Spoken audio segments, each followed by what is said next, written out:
బంగాళాఖాతంలో కొనసాగుతున్న దిత్వా తుఫాను ప్రభావం ఆంధ్రప్రదేశ్పై అనేక జిల్లాల్లో ఉంది. భారీ వర్షాలు కురిసే అవకాశం అయితే కనిపిస్తుంది.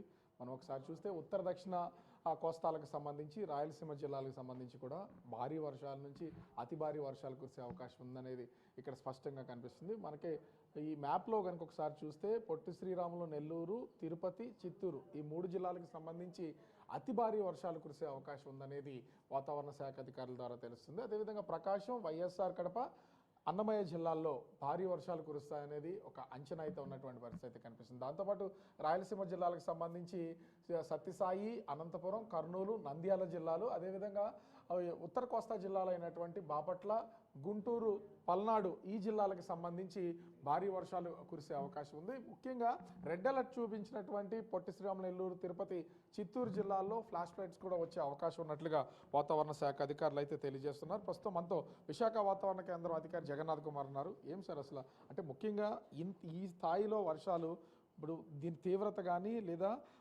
తీరం దాటేది ఆంధ్రప్రదేశ్ మీద ఎక్కడా లేదు, కానీ ఇంత స్థాయిలో వర్షాలు పడే పరిస్థితులు ఏంటి, ఎక్కడెక్కడ పడతాయి? దీన్ని తెలుసుకునే ముందు సినాప్టిక్ సిచ్యువేషన్ తెలుసుకుందాం. అంటే ప్రస్తుతం తుఫాను నిన్న శ్రీలంక, నైరుతి బంగాళాఖాత పరిసర ప్రాంతాల్లో ఉండేది. అది ఉత్తర వాయువ్య దిశలో పయనించి ఇప్పుడు నైరుతి బంగాళాఖాతం ఉత్తర శ్రీలంక పరిసర ప్రాంతాల్లో తుఫానుగా కొనసాగుతుంది.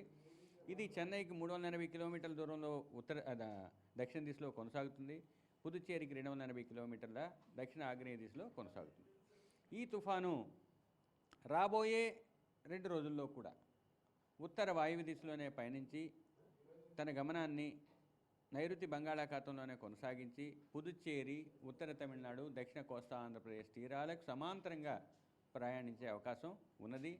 ఇది తీరానికి ఈరోజు అర్ధరాత్రికి 60 కిలోమీటర్ల దూరం, తమిళనాడు తీరానికి 60 కిలోమీటర్ల దూరంలోనూ, రేపు ఉదయానికి 50 కిలోమీటర్ల దూరంలోనూ, తుఫాను యొక్క కేంద్రం రేపు సాయంత్రానికి వచ్చేసరికి 25 కిలోమీటర్ల దూరంలోనూ కొనసాగే అవకాశం. అంటే ఏంటంటే ఈ తుఫాను కోస్తా తీరానికి సమాంతరంగానే ప్రయాణిస్తుంది. అంటే ఈ తుఫాను తీరం దాటే సమయంలో ఈ దక్షిణ కోస్తా తీరం మీద ఎట్లాంటి ప్రభావం చూపించే అవకాశం ఉంది? ఈదురుగాలు ఏ మోస్తరులో వీచే అవకాశం ఉంది? తుఫాను తీరానికి సమాంతరంగా ప్రయాణిస్తున్నప్పటికీ దాని యొక్క క్లౌడ్ బ్యాండ్స్ తగిలే అవకాశం ఉంటుంది. కాబట్టి ఈ ప్రాంతాలలో ముఖ్యంగా దక్షిణ కోస్తా, ఆంధ్రప్రదేశ్, రాయలసీమ, తమిళనాడు ప్రాంతాల్లో భారీ వర్షాలు, గాలులు కొనసాగే అవకాశం ఉంది. ముఖ్యంగా కోస్తా జిల్లాల్లో, దక్షిణ కోస్తాలో ఈరోజు పలు ప్రాంతాలలో, రేపు ఎల్లుండి అత్యధిక ప్రాంతాల్లో తేలికపాటి నుంచి మోస్తరు వర్షాలు పడుతూ 4వ రోజు తర్వాత క్షేత్రీయ విస్తృతి తగ్గే అవకాశం ఉంది. ఉత్తర కోస్తాలో ఈరోజు 1-2 ప్రాంతాల్లో, రేపు పలు ప్రాంతాల్లో, ఎల్లుండి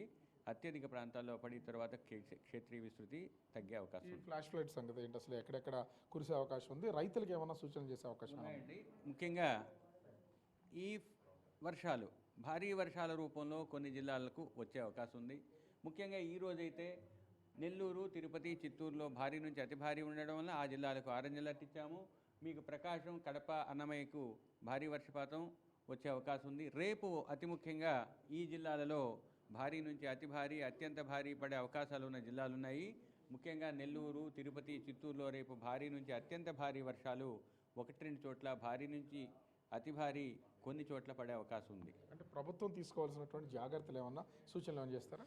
ఒకటి, గాలుల యొక్క ప్రభావం ఎక్కువగా ఉండే అవకాశం, వర్షం యొక్క ప్రభావం కూడా ఎక్కువగా ఉన్న జిల్లాలు దక్షిణ కోస్తా, రాయలసీమలో ఎక్కువగాను, కొన్ని వీటికి ఆనుకొని ఉన్న ఉత్తర కోస్తా జిల్లాల్లోనూ ఉంటుంది. ముఖ్యంగా దక్షిణ కోస్తా జిల్లాలైన నెల్లూరు, తిరుపతి, చిత్తూరు, వాటికి ఆనుకొని ఉన్న అన్నమయ్య, కడప జిల్లాల్లో 1-2 చోట్ల ఆకస్మిక వరదలు కూడా సంభవించే అవకాశం ఉన్నందువల్ల వీటికి తగ్గట్టుగా చర్యలకు ఉపక్రమించాల్సిందిగా అధికారులకు తెలియజేయడం జరిగింది. ఈ వాటర్ రేవులు ఏమన్నా సిగ్నల్స్ ఇవ్వడం జరిగింది? ఒకటి, ప్రస్తుతానికి కృష్ణపట్నం ఓడరేవులో 3వ నంబర్ ప్రమాద హెచ్చరిక కొనసాగుతుంది. మిగిలిన ఓడరేవుల్లో 2వ నంబర్ ప్రమాద హెచ్చరికను ఆంధ్ర కోస్తా తీరం వెంబడి ఉన్న అన్ని ఓడరేవుల్లో వేయటం జరిగింది. ఇక రాబోయే కొన్ని గంటల్లో దక్షిణ కోస్తా తీరం వెంబడి ఉన్న కొన్ని ఓడరేవుల్లో ఈ హెచ్చరికలు మారే అవకాశం కనిపిస్తుంది. ఇక తీరం వెంబడి, తీరం ఆవల, ఈదురుగాల్లో 3 రోజులు కొనసాగే అవకాశం ఉంది. ఈరోజు 50 నుంచి 60, గరిష్టంగా 70 కిలోమీటర్ల వేగంతో ఈదురుగాళ్ళు దక్షిణ కోస్తాలో వీస్తున్నాయి. రాబోయే కొన్ని గంటల్లో 60 నుంచి 70, గరిష్టంగా 80 కిలోమీటర్ల వేగంతో గేల్ విండ్స్గా పరిణామం చెందే అవకాశం ఉంది. కాబట్టి ఈ 3 రోజులు కూడా దక్షిణ కోస్తా, దానికి ఆనుకుని ఉన్న కొంత ఉత్తర కోస్తా మరియు మిగిలిన సముద్ర ప్రాంతంలో మత్స్యకారులు వేటకు వెళ్ళవద్దని హెచ్చరికలు జారీ చేయడం జరిగింది.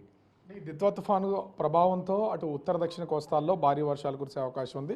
అధికారులు కూడా అటు ప్రజలను అప్రమత్తం చేయాల్సినటువంటి అవసరం ఎంతైనా ఉందని విశాఖ వాతావరణ కేంద్రం అధికారి జగన్నాథ్ కుమార్ చెప్తున్నటువంటి పరిస్థితి కనిపిస్తోంది. కెమెరామెన్ రాముతో రాజు బిగ్ టీవీ, విశాఖపట్నం.